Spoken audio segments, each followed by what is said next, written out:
Hello and welcome to Honors Function. This is the first lecture of the third unit in which we're going to be studying polynomial and rational function. We're going to be using all the tools we have developed in the second unit about function to understand what a polynomial and rational function is. But before we do that, we have 3 videos on complex number. We are going to be using complex number in this unit, therefore we need to review complex numbers.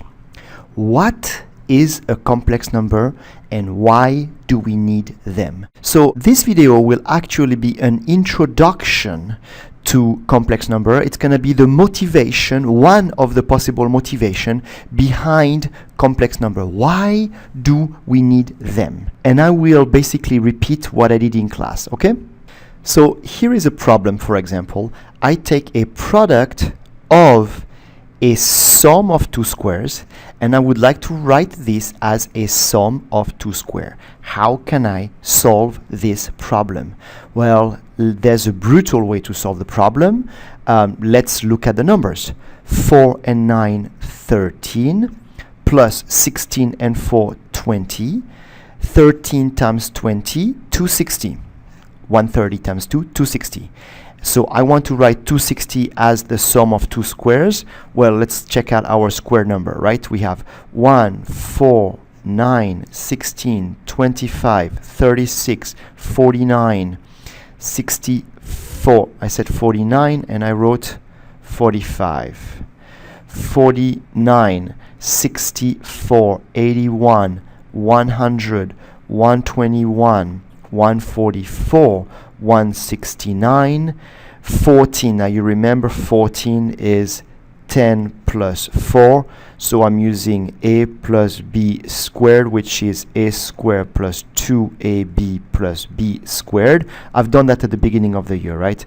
So to do 14 squared, I'm going to be doing 10 squared, so that's 100, plus 2 times 4 times 10, plus 4 squared. But I'm going to do that quickly for all of them, right? So you got 100, you got 80, and you got 16. So 196. All right. 15 square, 10 and 5. So it is 100, 125, 225.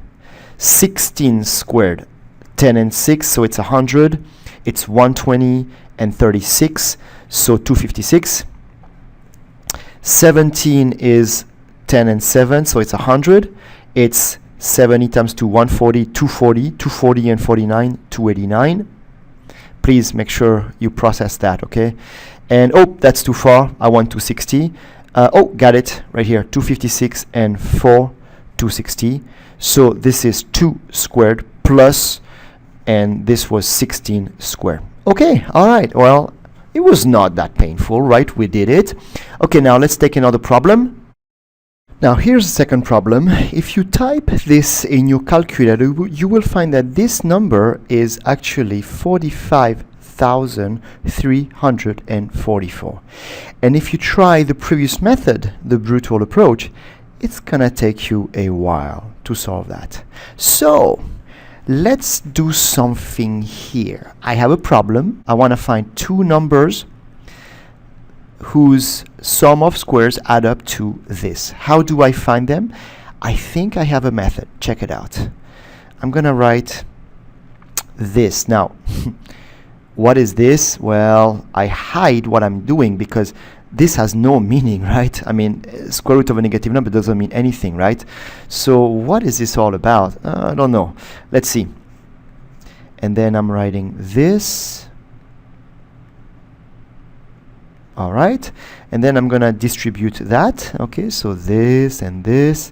So 8 times 7, 56.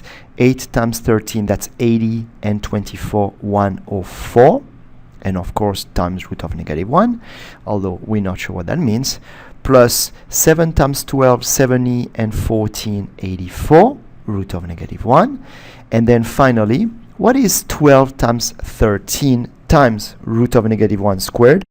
Well, 12 times 13 is 156, And root of negative 1 times root of negative 1, again, I'm dealing with something that has no meaning, so I'm going to say that's negative 1. Here we go. That's it.